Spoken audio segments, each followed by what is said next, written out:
And welcome to SFL this week. And who do we have here with us as a mystery guest? It's Coach Mullinex. Hello, Cam. Coach, welcome to the show. Man, you're feeling pretty good after that win over Washington. Man, it's nice to have you here. Cam, if I'm going to be honest with you, I've been busier than a mosquito at a nudist colony, but I'm here. I'm here to give the straight talk to all the SFL people out there. Oh, it's great to have Coach Mullinex as a guest. You keep just smoking that cigar. And we got a lot to get to here on the program today. It was, wow, we don't even have our countdown clock going. But we got a big matchup tonight, Stephen, between Denver and Mexico City, the defending champs. 1-1 against the Denver Nightwings, 2-0. Fresh off that big win over Albuquerque. Yeah, and you know what? It's always a great night when you get to go to the home of the back-to-back champions and get a really, I think it's going to be an intriguing matchup tonight. Denver's awesome defense. See if they can wrangle Mexico City at home. Mike St. Green is on a cruise, which I feel like I say every about 4 weeks on this show. When was the last time you were on a cruise, Coach? I know you're in the lab pretty much all the time. Yeah, what are you talking about cruise, Cam? I got no time for cruises. Maybe that's why Houston isn't undefeated like the DC Dragons. They're out there taking cruises, and we're out there putting that work in. You know, you would assume that Mike St. Green is actually doing something to benefit or help Houston in any way. So that would probably be the wrong assumption there. Yeah, we'll see. I mean, look, it's still early in the season. I guess it's enough time to take a little vacation here after the 3 or 4 games. So, you know, good for him. We do have 3 bye weeks, so I guess it's enough time to take a few cruises. His family knows when the SFL season is. I don't know what's so hard about planning around the best hobby in the world, but whatever. It's good to have you here. And listen, week 4, it was kind of a dud, if we're being honest. We had some good games, some interesting games, and a lot of teams played great. But man, the blowouts were out of control, Coach. Yeah, no doubt. And you know, a lot of those games, I think many of them are at home. So, oh, look at that, the mustache coming off already. We talked about that in pregame. But no, most of them at home. So a lot of people love that home cooking. But man, some unbelievable scores and some not so great highlight for packages for us tonight, if you know what I mean. Yeah, well, we're gonna get to it. We're gonna start with a game that was near and dear to you. It was the Washington Trident and the that's not correct. Hey, Stephen, as I continue to fumble away this show, tell the people how you feel about DC's start to the season. Yeah, I love the start to our season, obviously. Defense, I think it's one of the best in the league, if not the best. What a great job James Walters is coming over and done for DC. I mean, made all the difference for us. And in the offense, and that's where I come in as the offensive coordinator, head coach. We're started out a little slow, but got the plays, you know, we needed to make. We made those plays in key possessions and have come away with 3 wins. And we're feeling good right now. We're rolling pretty well, and we've liked what we saw from both sides of the ball against Washington. And so, you know, it's looking good for our season. We know that we have a lot of tough matchups ahead, though. Hey, you're starting out a little slow, and so am I on this show. Okay, so I know what that's like. Okay, Washington and DC earlier this week, 2-0 Dragons, 1-1 Trident. We picked this up in the second quarter with Shabazz Synergy throwing it to Lauren Prococo to take a 10-0 lead. But Washington fought back in this one. Phil Koss down the sideline midway through the second quarter, getting Washington in position. They ended up kicking a field goal on that one. Then Dwayne Salmons in the second half, he was a problem for your Dragons. Yeah, absolutely. I mean, there's a problem for a lot of people. And I think they're still just figuring out how to get him the ball in ways to get him and get the blocking that he needs in order to be the most successful he can be. The key moment of the game, Phil Koss on the punt return. He fumbles it. Sam Harrison scoops it up to the 7-yard line. Describe how you were feeling on the sidelines when that play took place. It was arguably the biggest play of the whole weekend because then Harrison scored a couple plays later. Well, you look, Harrison had the game of his life out there. He was doing great, and I saw him doing so well from the sidelines. I said, hey, get in there in special teams, see what you can do, and he comes away with a fumble recovery there. Then after the big touchdown run, he breaks off a run down the right sideline for a first down. DC ended up getting a couple field goals out of that. Now Washington, they didn't give it up, 23-10. This game late, Kaufman breaks a tackle, gets into the end zone for the score, 23-17. Probably sweating a little bit before that onside kick. No sweating there. Falk able to get the onside kick right there. We knew we had it in the bag, and Falk able to get that. But good fight back by Washington. Look, we knew the Tridents were going to be a tough team. They went 10-2 last season, so this was not going to be any sort of gimme game, and we didn't approach it that way. Came away with the victory. Felt lucky to do so.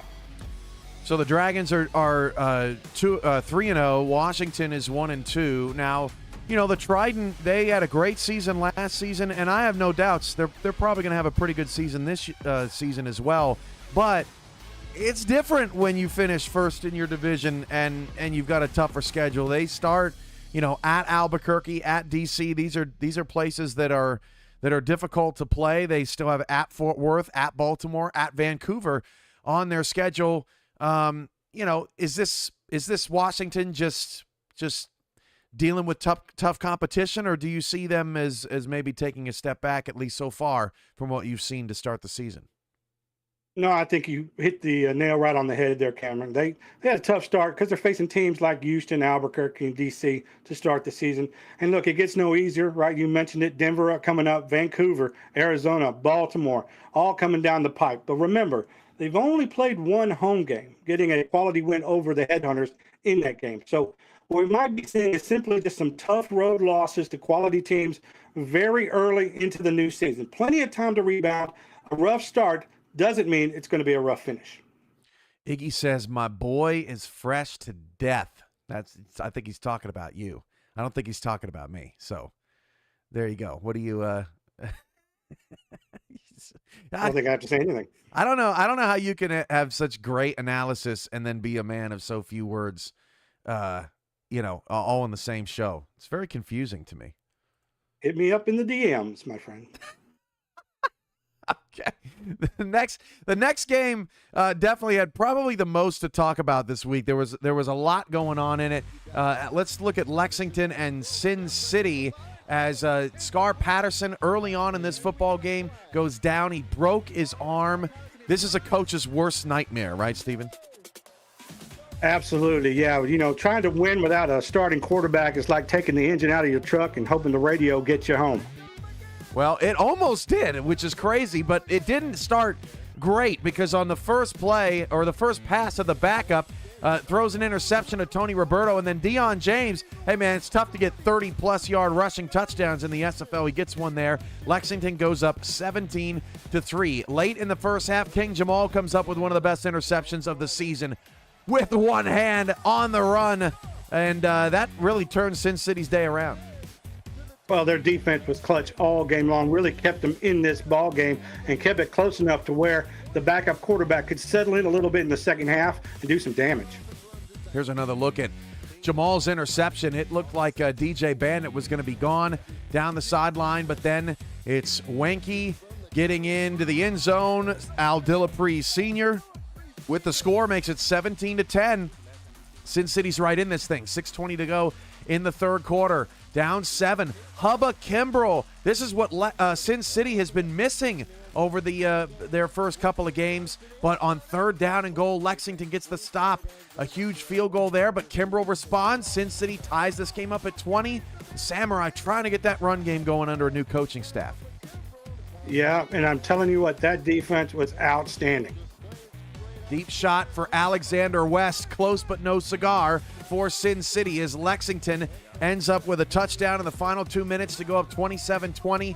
And then the sack in the backfield from Philadelphia Collins helps the Lexington Miners end up getting the win 30-20 over Sin City. So let's start with Lexington, Mullinex, because the Miners have had a couple of games, one against Arizona, one against Sin City, where their defense is forcing turnover after turnover after turnover, but yet the Miners are, in the case of Arizona, losing games, but they also, were able to pull out a win against Sin City. It's just really close for comfort out there. What have you seen out of the Miners that may be attributing to their offensive issues and their issues of putting games away?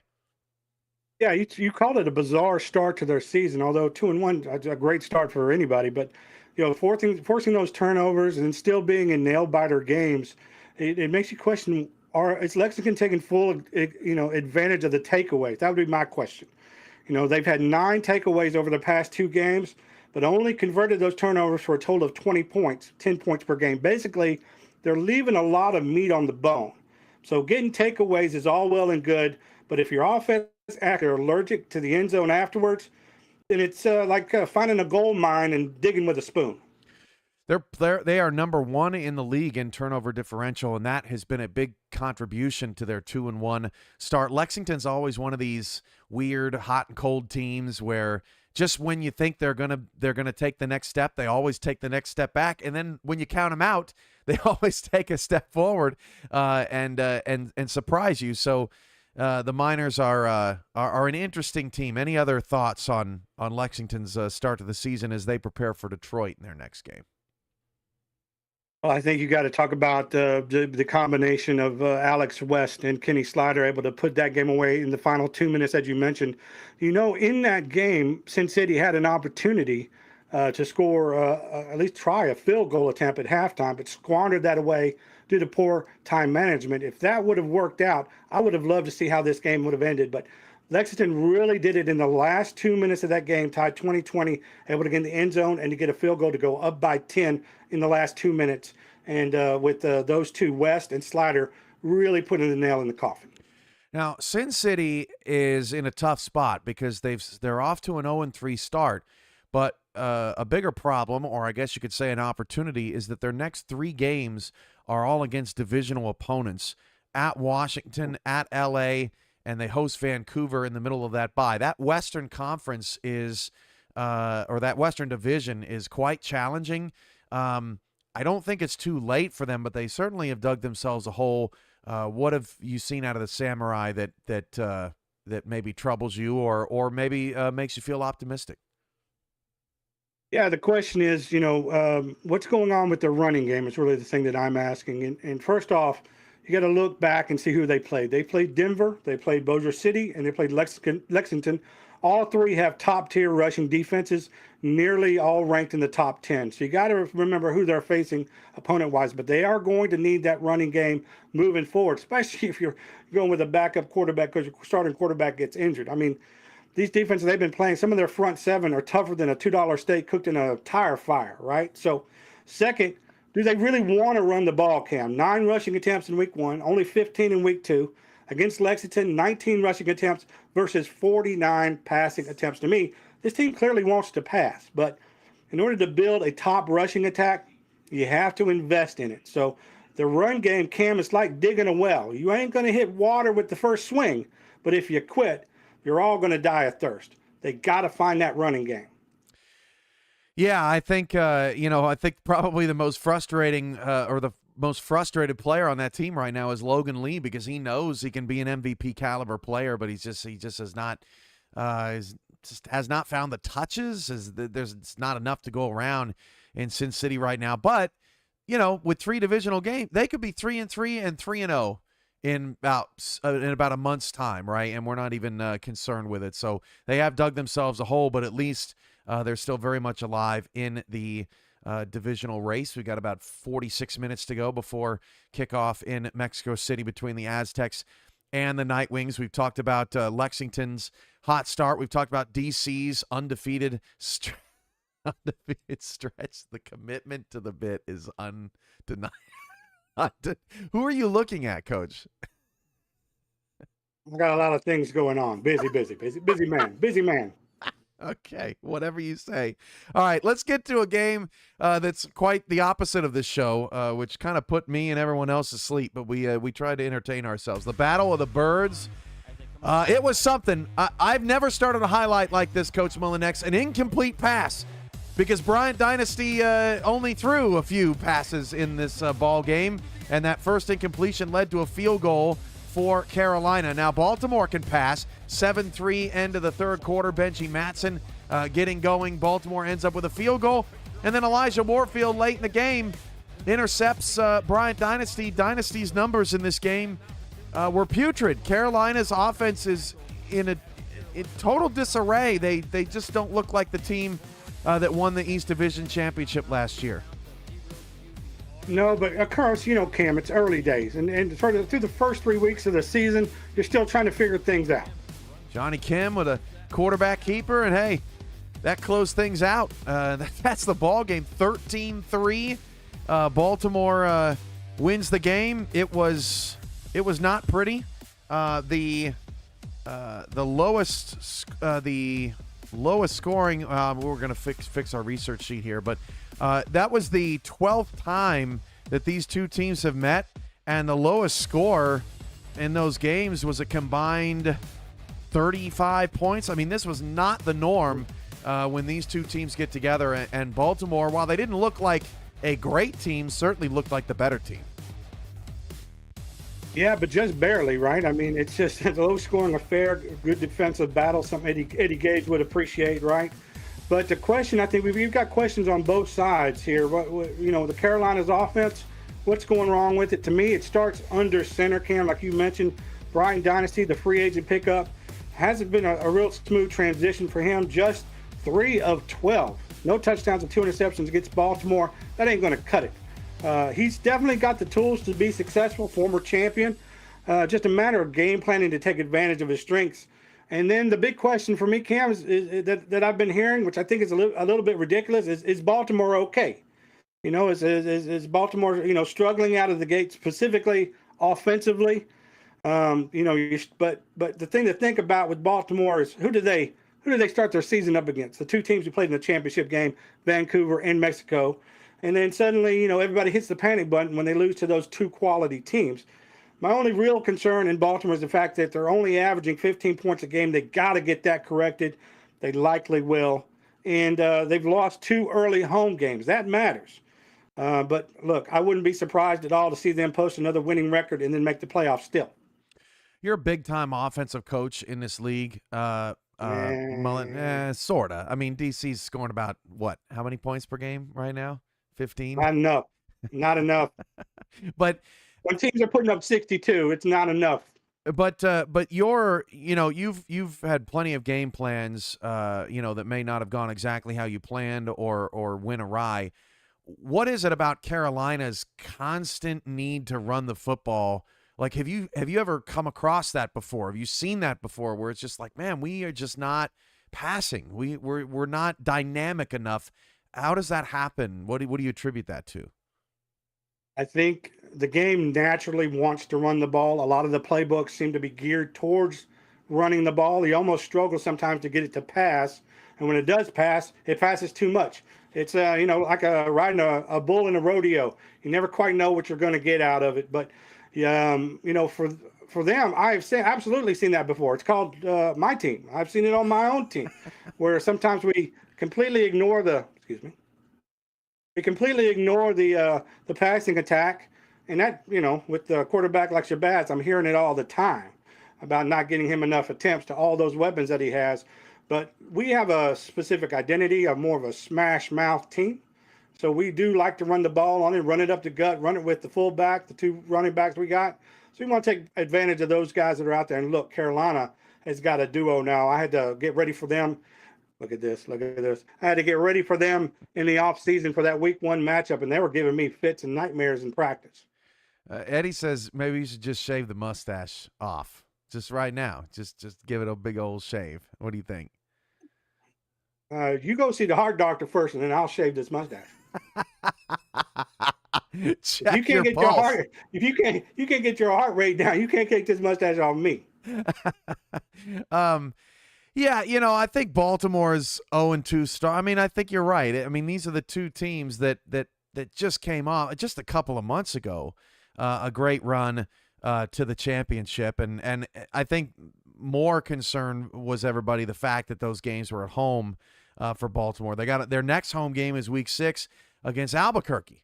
And so another tough game at home. The home game that follows that, they have Pittsburgh, who beat Baltimore last year. So yeah, it's a tough slog for Baltimore. But I mean, almost zero doubts that they're going to get a turnaround. Carolina just has to figure out, when you have a new piece, Mullinex, to your offense, especially like a quarterback, it's like a totally different game out there, trying to figure out what he does best and how he best fits with your personnel. Yeah, absolutely. It takes time. These dynasties aren't built in a day. We don't see teams coming in and absolutely dominating and winning the championship in their first year. It takes time to build, not only build the team, but add all the pieces that you need, progress the way that you want to, right? Practice the way you want to, and then game plan for their strengths. That takes time.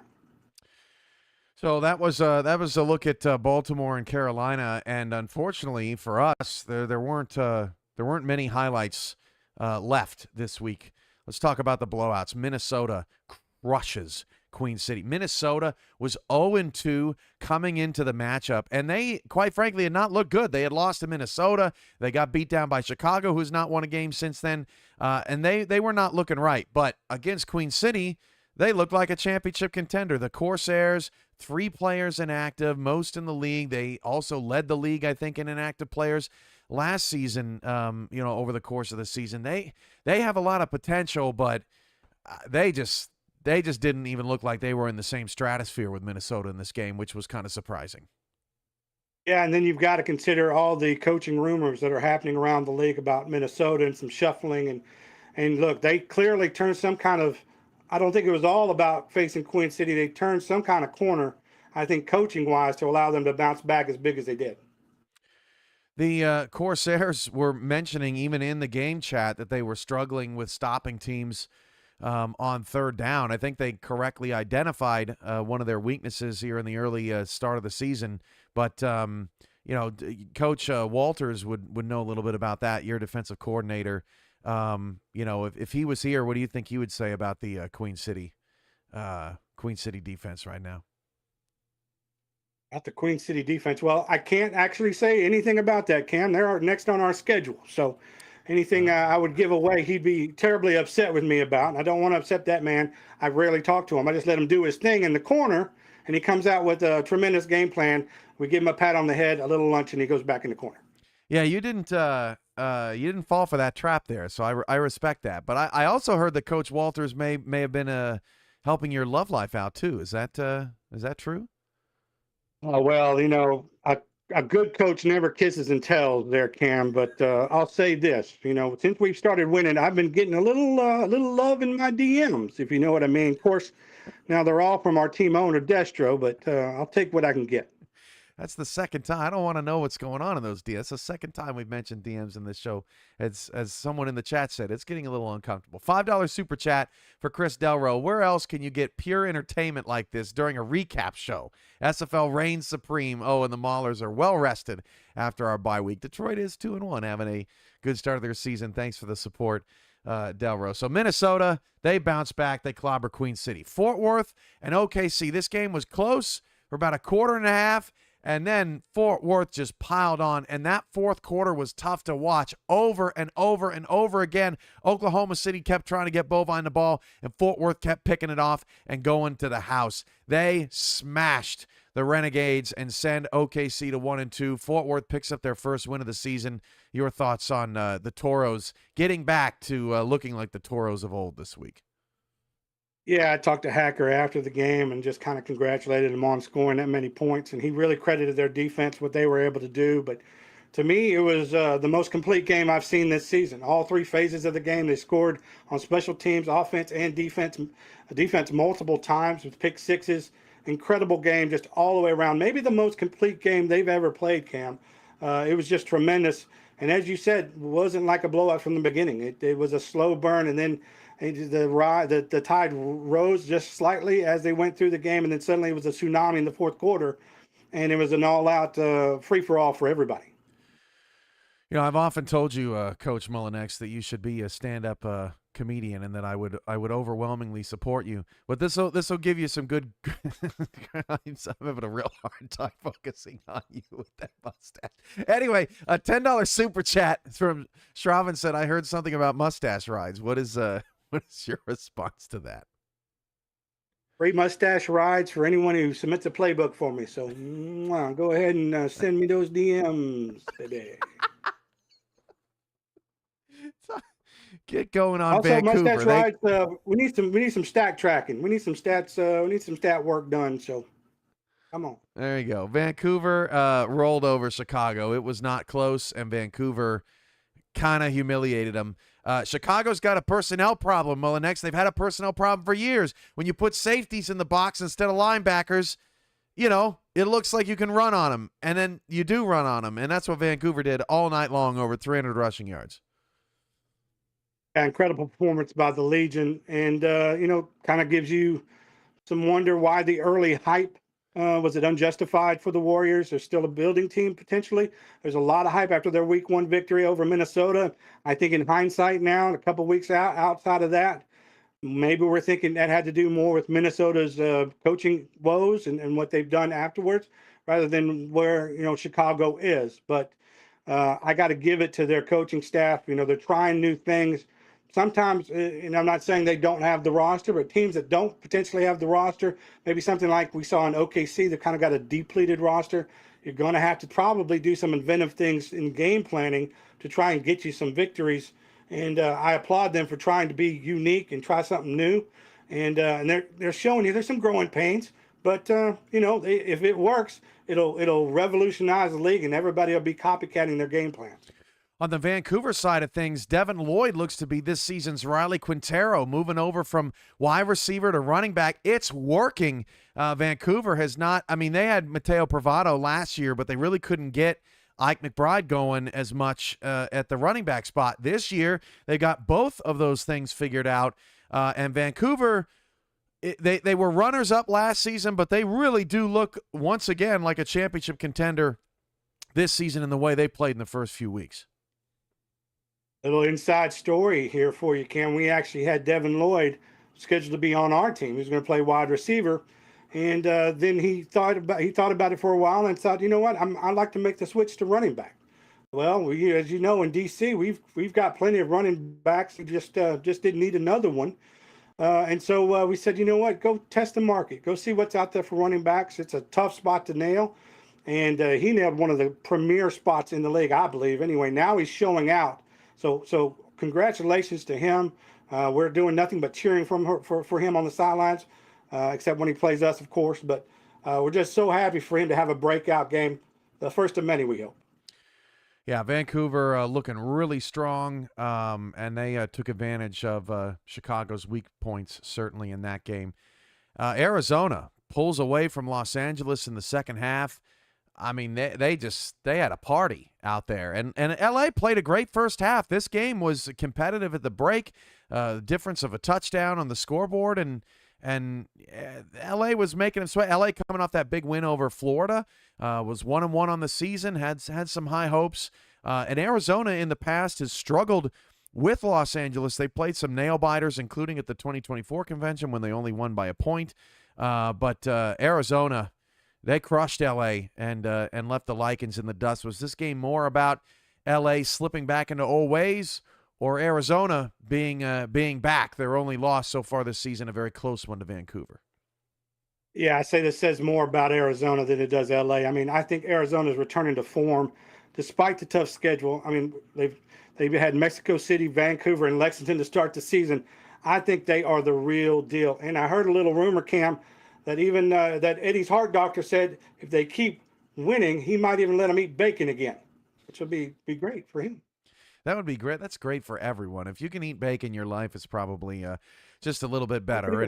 And Eddie Gage always has a lot to say, and we love to listen to him on this program. And I get a chance to say this every couple times a year. If you don't want to listen to Eddie Gage anymore, well, hit up Ashley Jackson and get on the post-game interviews. Otherwise, Eddie Gage will gladly take his 5 minutes of fame. I am interested to see how he broke down this game against Los Angeles. Eddie joined Ashley Jackson on PGI.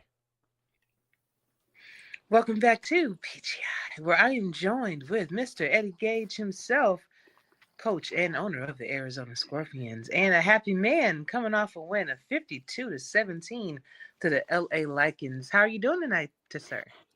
I'm doing good. How about yourself? Doing good, man. Feeling a little bit better about, the performance that Arizona had this week. It was polar opposites as to what occurred, from week 3 to week 4. But let's talk a little bit about the balanced game that it looks like you tried to put together this week with us. There was 237 yards passing from the offense, 164 yards rushing. So it seems like you did a very good job on trying to spread the ball out a little bit more. Oh yeah.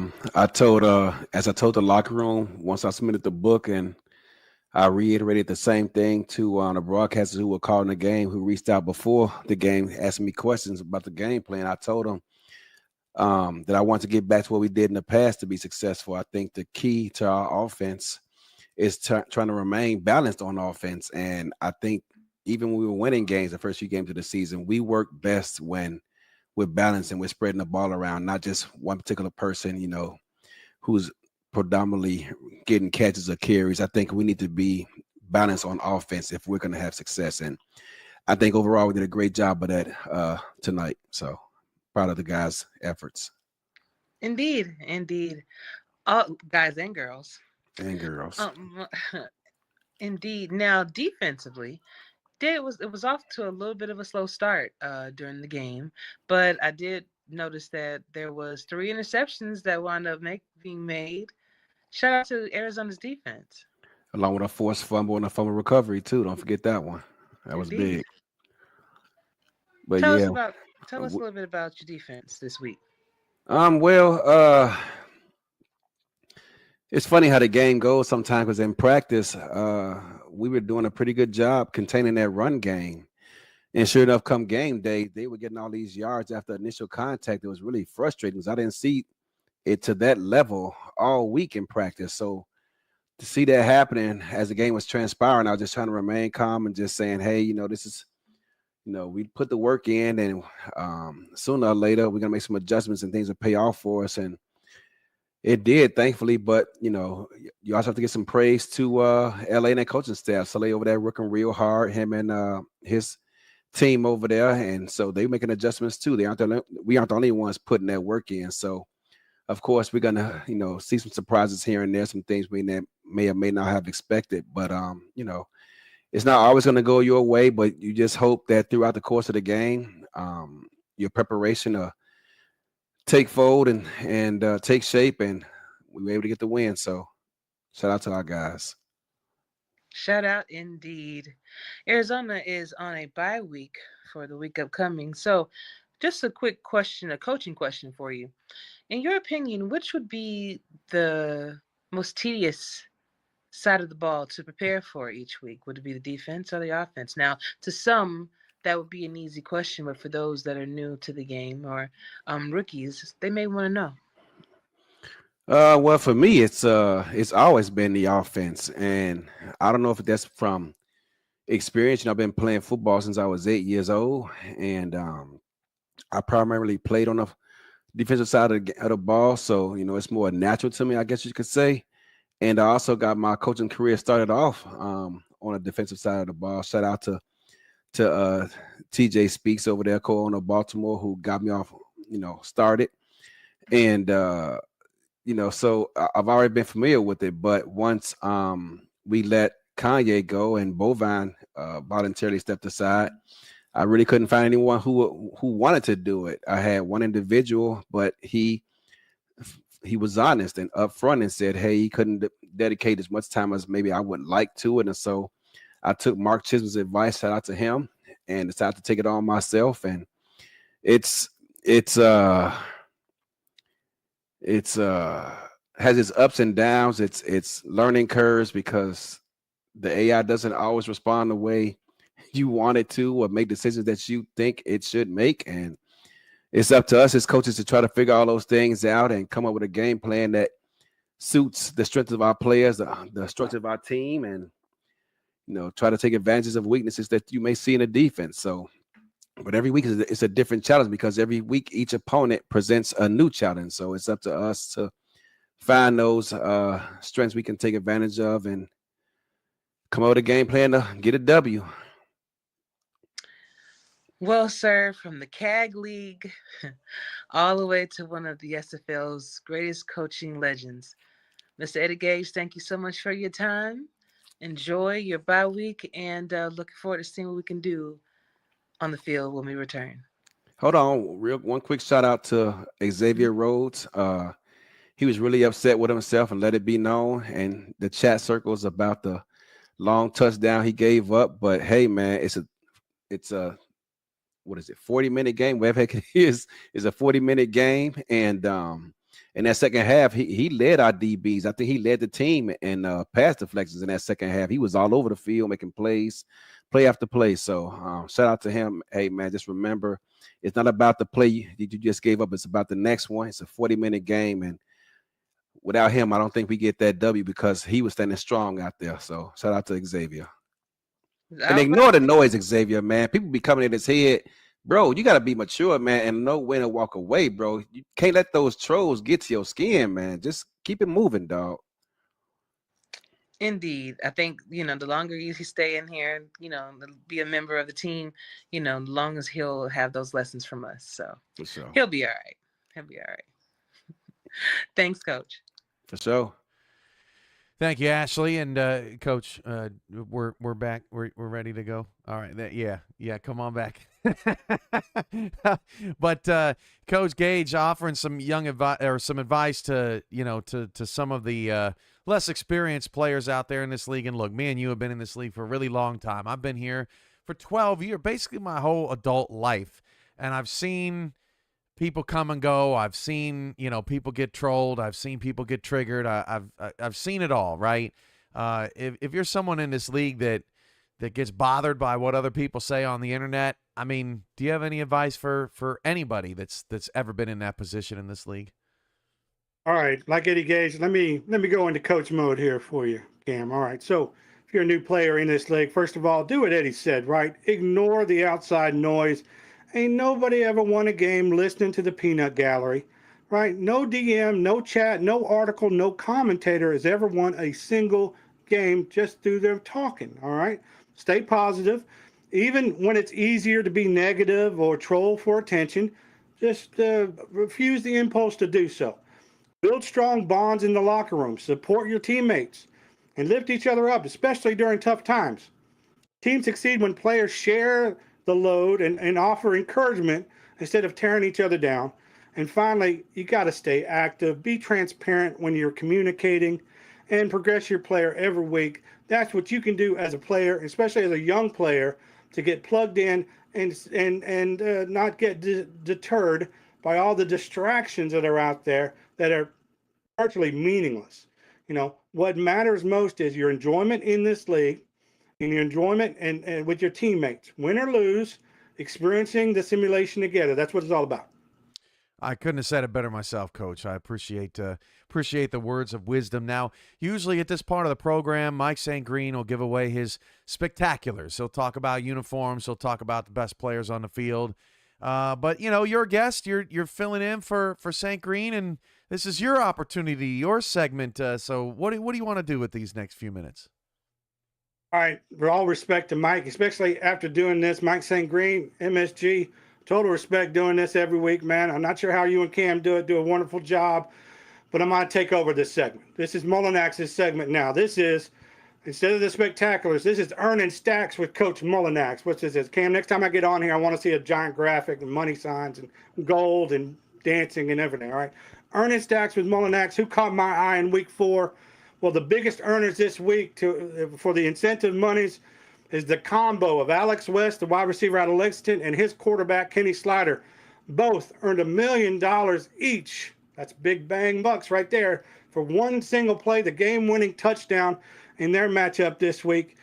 But for me, my spectacular, if I was Mike St. Green, for this is to I knew I was going to get this, Cam. You're going to have to help me.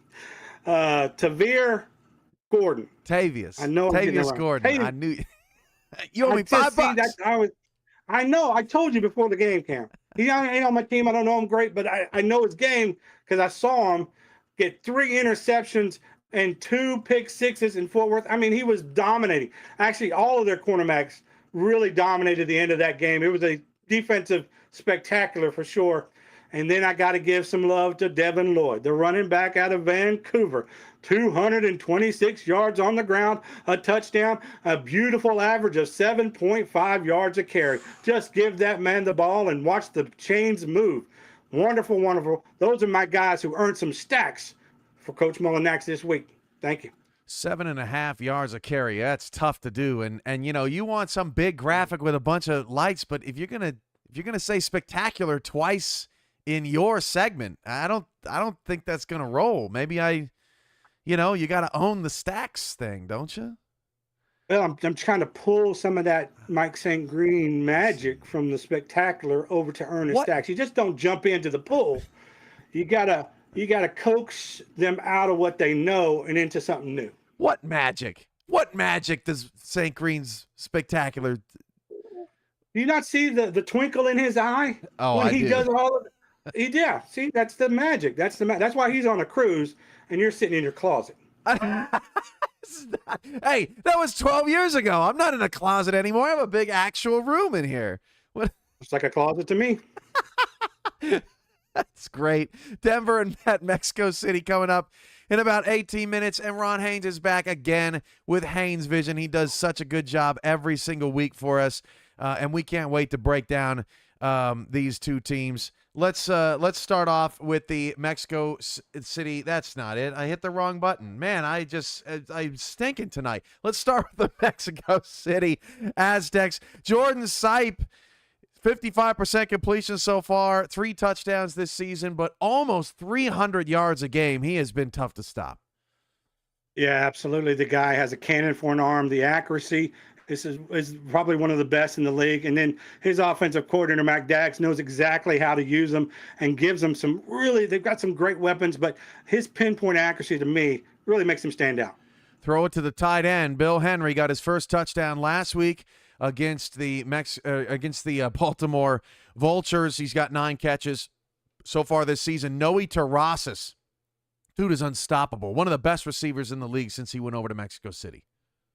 Yeah, absolutely. I mean, made a name for himself with the Mexico and has really established himself as a pure number 1 receiver in this league. Performs night in and night out for the Aztecs. One of the key reasons they're back-to-back champions.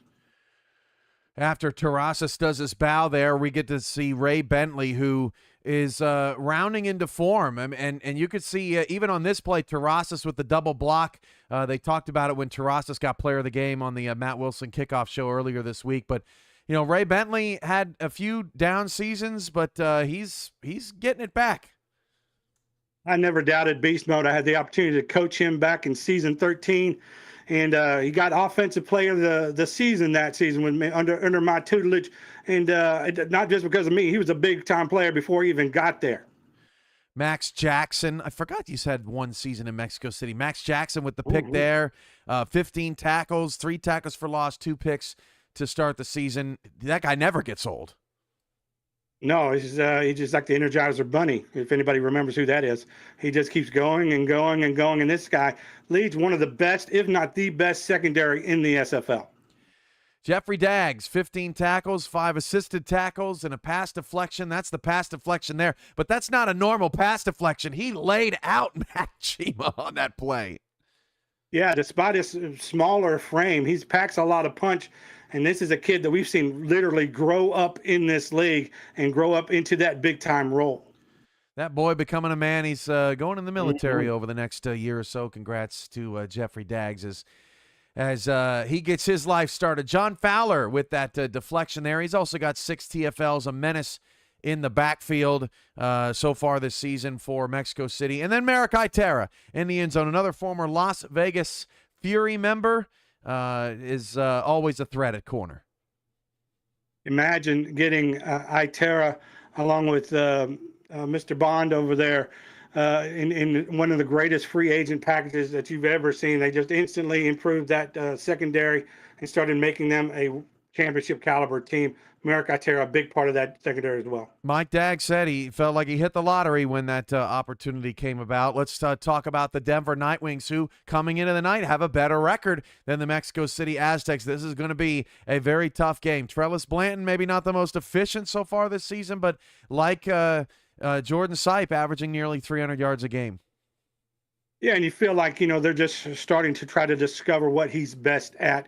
And, as you pare down and get new weapons in the offseason, you get, new players, new coaching staff sometimes. It takes time to develop those things. We see that happening in Carolina camp. They still haven't quite figured out how to get him going, and Denver's still working on getting their quarterback going.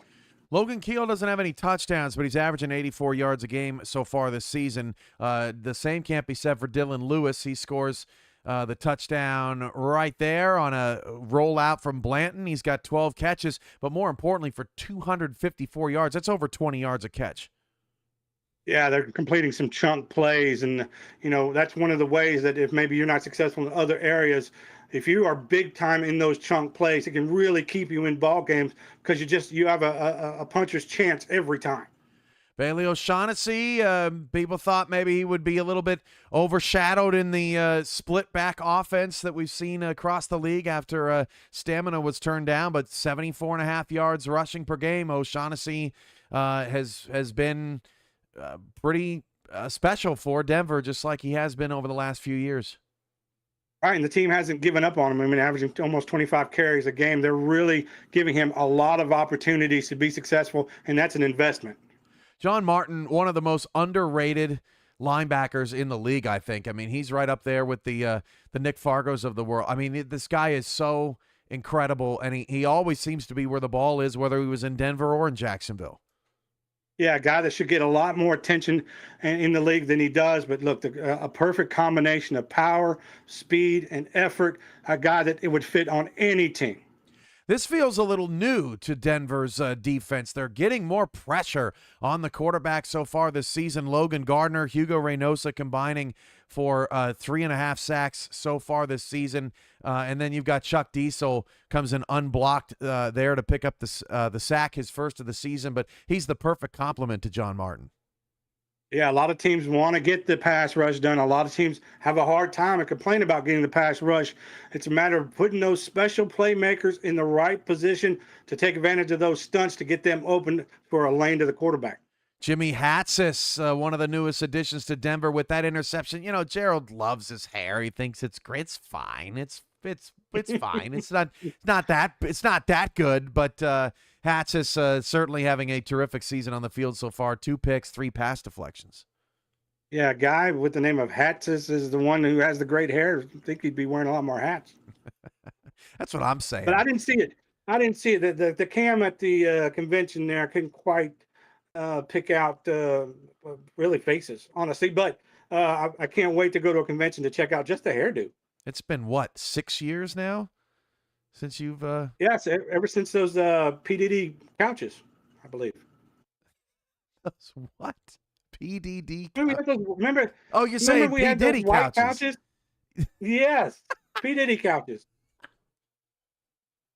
Just the couches, though. I just want to clarify. Just the couches. No, that's the most memorable thing was the couches. I know. I thought it was the life size. They weren't animatronics, but they were pretty. What do you call those things? Of all the Simpsons characters and all that, they had a lot of cool props. Oh yeah, props in there. Oh, now that was a memorable thing when you climbed up to go right on the what is that movie clapper? Yeah, that was this giant movie clapper, so you could right up there something that nobody paid attention to. I wrote convention and misspelled it and had to erase it and start all over again. That was pretty memorable, I guess. Yeah, turn away. What are you looking at, Coach? What's that? Can we talk a little bit about tonight's matchup? Hey man, I think that cigar is going to your head, man. You're losing. This ain't tobacco. Denver at Mexico City, man. This is going to be a great game. I think it's going to live up to the hype and it's the reason why we put it on the schedule. as a Monday Night Spectacular because Denver's on the rise. They haven't won a championship since season 16, but if anybody's going to trip up the two-time defending champs this season in their house, it's going to be Denver. Yeah, but I tell you what, they've got a tough matchup tonight. I mean, coming into the casa of the back-to-back champions is always intimidating. But if the Night Wings can pull off a victory here, they'll cement themselves as a legitimate championship contender early in the SFL season. So Denver will definitely be motivated tonight, but it's the Aztecs that have all the jewelry. So I'm going Mexico City here because I envision it being a close game, but I see the Aztecs pulling away in the fourth quarter. If Denver wins, do you see it as any kind of potential passing of the torch? Like maybe we have a new dynasty in the making, or do you think it's just way too early for that? Yeah, way too early. And Mexico City, look, they had a record of 8-4 last season before winning the championship again. So it's not like they're unfallible. So a win, I think tonight for Denver would be be more telling for a team like Denver than it would be about Mexico City's inadequacies. Stephen, any last words on the show? Thank you for being a guest on the show. I hope you had fun. I hope everybody else out there watching tonight had fun, and hope they didn't miss St. Green too much, or I guess the opposite of that. I hope they're not hoping he never comes back, because he's definitely coming back. Well, Cam, you know how I feel about you, my friend, and Mike St. Green. Again, I tip my cap to you, sir. Doing this, I think people underestimate the amount of effort that goes into doing something like this. It really, getting the opportunity, I'm really grateful to do this with you, Cam, but I realize how much work and effort goes into it. So, you guys make it look so easy and so much fun.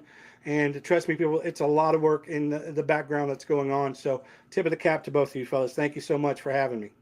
Thank you, Stephen, and thank you all you for watching. Denver and Mexico. Okay, he's done. I guess he's done. Denver and Mexico City is coming up next. This was SFL This Week for week number 4. Oh, okay. All right. Doesn't have anything more to say. All right. See you out there, everybody in Mexico. And oh my gosh. Oh, what happened? Oh, that must have hurt. See you, everybody.